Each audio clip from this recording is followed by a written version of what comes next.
ये ले लंच कर लियो। सुनो, तुम दोनों में से कंचन कौन है? हमारा नाम कंचन है मैडम, बताइए क्या हुआ? तुम हो कंचन? तुम्हें डीएम साहब के ऑफिस चलना होगा मेरे साथ में। क्या हमको डीएम साहब ने बुलाया है?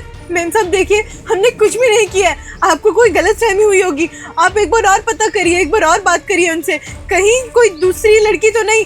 हम तो सिर्फ सामान्य सा कबाड़ा बिनने का काम करते हैं, हम भला क्यों ऐसा कुछ गलत काम करेंगे जो डीएम साहब हमें बुलाएंगे? कल मोहिनी तुझे काम करने भेजती हूँ ना कि जाकर शांति से कूड़ा चुन के पैसे इकट्ठे करके ले आ। तू जाकर कांड करती है बाहर। इसे क्या काम करके आई है जो पुलिस घर तक आ गई तुझे पकड़ने के लिए? किसका मर्डर कर दिया? किसके पैसे चुरा लिए? कौन से लड़के के पीछे भागी जो पुलिस आ गई घर तक? माँ हमको मारिए मत, हम कह रहे हैं ना हमने कुछ भी काम नहीं किया है गलत। और आपको हम पे भरोसा नहीं है क्या? हम आपकी बेटी है, भला आप ऐसे कैसे सोच सकते हैं? देखिए मैडम जी, जो भी बात है ना, जो भी कांड है, हमको तो नहीं पता ही क्या की है और हम इसको जानते भी नहीं है। आपको थाने ले जाना है ना, इसको ले जाइए और ले जाके बंद कर दीजिए। जब ये जेल में चक्की काटेगी ना तब इसको अकल ठिकाने आएगी। अरे इसको काम के लिए भेजते हैं, पता नहीं बाहर जाके कौन कौन सा कांड करती है। देखिए आप लोग अपना जो फैमिली ड्रामा कर रहे हैं वो बाद में कर लीजिएगा। अभी डीएम साहब ने आपको बुलाया है, आप उनके घर चलिए।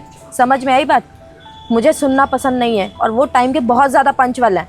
अगर आप लोगों ने लेट किया ना तो वो मुझ पे गुस्सा हो जाएंगे, तो चुपचाप चलिए साथ में। हम का है, इसको ले जाइए ना। देखिए आप इनकी गार्जियन हैं, आपको साथ में चलना होगा। इतना बात नहीं समझ में आ रहा है आपको? चलिए साथ में। चल, पता नहीं क्या कांड करके आई है। इसके बाप को बोलती रहती हूँ, सुनता नहीं है, ऊपर से ये आ गई छाती पे मूंग दलने। बाप रे बाप, कितना बड़ा ऑफिस है, कितने बड़े लोग रहते हैं यहाँ पे। बताओ, इतने बड़े बड़े ऑफिस में आना पड़ा। अरे कौन कांड करके बैठी हुई हो जो हमको डीएम के ऑफिस में आना पड़ा? अगर कुछ पता चला ना तुमको जान से मार देंगे हम। अच्छा, अब क्यों मारेंगे इसे जान से? ऐसा क्या किया इसने? राजन तू यहाँ पर? पहचान लिया मुझे? भला तुझे कैसे नहीं पहचानूंगी मैं? एक मिनट, तुम दोनों एक दूसरे को जानते हो का?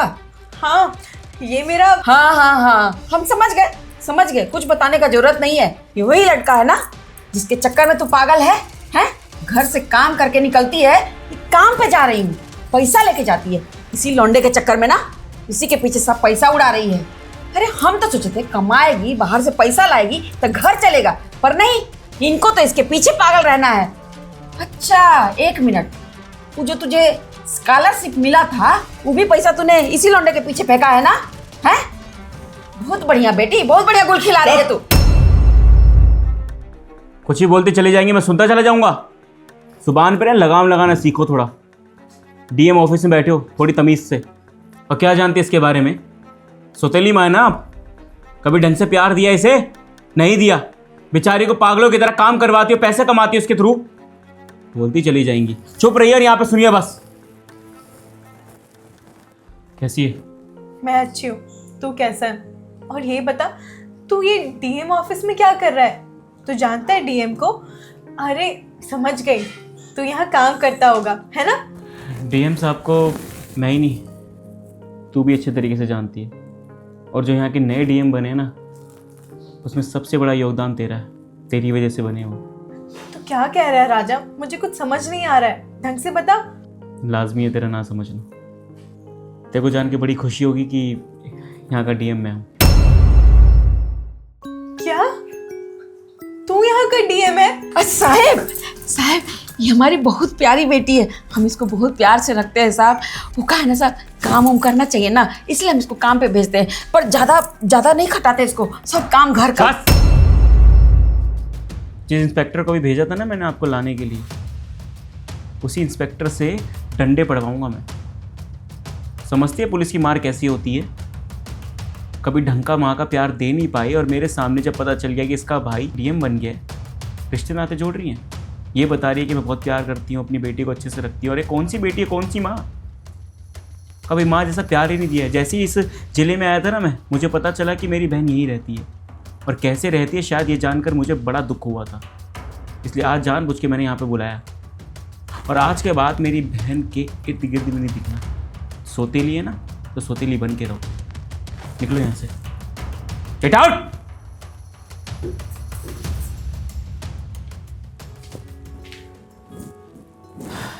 तेरे मन में बहुत सारे सवाल हो रहे होंगे कि मेरा भाई डीएम कैसे बन गया।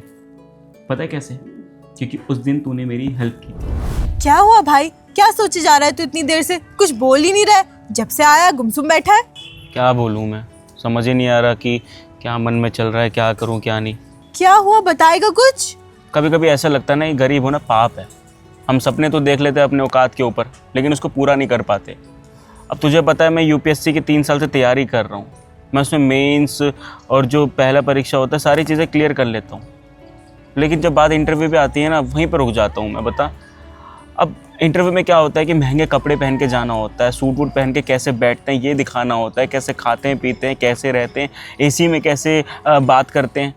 ये चीज़ें मुझे नहीं आती। मैं तो यहाँ पे ठेली चलाता हूँ, मुझे क्या पता कैसे होती है चीज़ें। अब सपने तो देख ले, लेकिन इसको पूरा नहीं कर पा रहा। और अगर इस बार अटैम्प्ट मैंने क्लियर नहीं करा ना, तो लगता नहीं कि मैं देश को संभाल पाऊंगा। मेरा सपना था, मेरे बाबूजी का सपना था, एक बड़ा ऑफिसर बनूं। अब बता, अगर ऑफिसर नहीं बनूंगा तो कैसे होगा काम?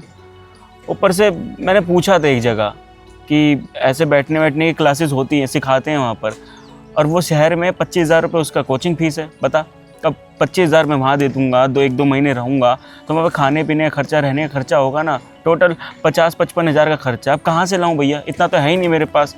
मुझे लगता है अपने सपने ना ख़त्म कर देने चाहिए मुझे। भाई, तूने जो सपना देखा है ना, वो बहुत अच्छा सपना देखा है। और मैं जानती हूँ कि जिस दिन तूने इंटरव्यू दिया ना एकदम अच्छे से मन लगा के और सारी चीज़ें तेरे पास हुई, तो तू ज़रूर सफल होगा और पास भी कर लेगा। पैसे की ज़रूरत है ना, और कोई बात नहीं, रुक, मैं अभी आती हूँ।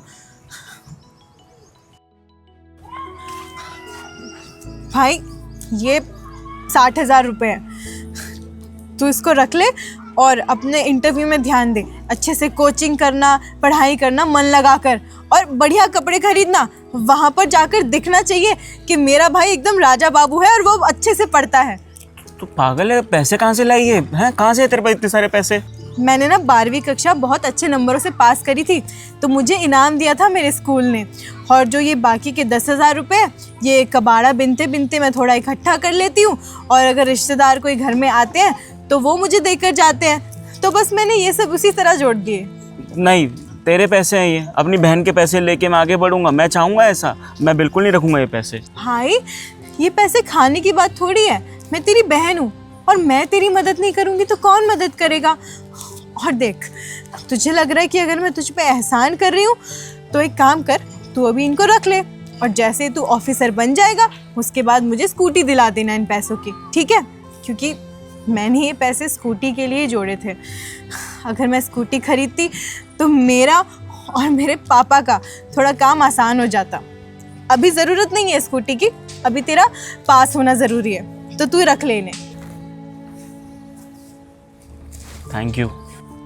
थैंक यू की कोई बात नहीं है। शायद उस दिन तो मेरी हेल्प नहीं करती ना, तो मैं इंटरव्यू कभी क्रैक ही नहीं कर पाता। आज तेरे सामने कोट वोट पहन के बैठा हूँ, ऐसे ऑफिस में बैठा हूँ, इसी के सामने हवा खा रहा हूँ, सिर्फ तेरी वजह से। अगर तूने मुझे उस समय पैसे नहीं दिए होते तो मैं शायद कोचिंग भी नहीं करता और मेरा इंटरव्यू क्लियर नहीं होता।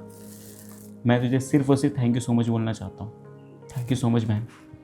थैंक यू बोलने की कोई बात नहीं है भाई इसमें। और वैसे भी तेरी मदद मैं नहीं करती तो कौन करता? भले ही तू मेरा सगा भाई नहीं है, लेकिन सगे भाई से भी बढ़कर है। और आज जो तूने मेरे लिए किया है वो मैं कभी भूल नहीं पाऊंगी।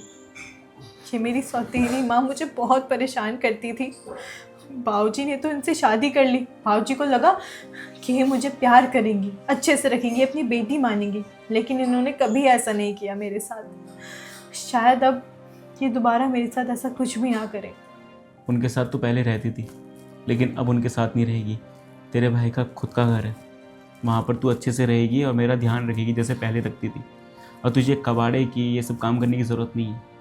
डीएम की बहन है, अच्छी ज़िंदगी जीने का वक्त आ चुका है बहन, टेंशन मत ले। और याद है तूने मुझसे कहा था कि तुझे एक सेकेंड हैंड स्कूटी चाहिए थी। स्कूटी नहीं, अब बड़ी बड़ी गाड़ियों में घूमेगी तू।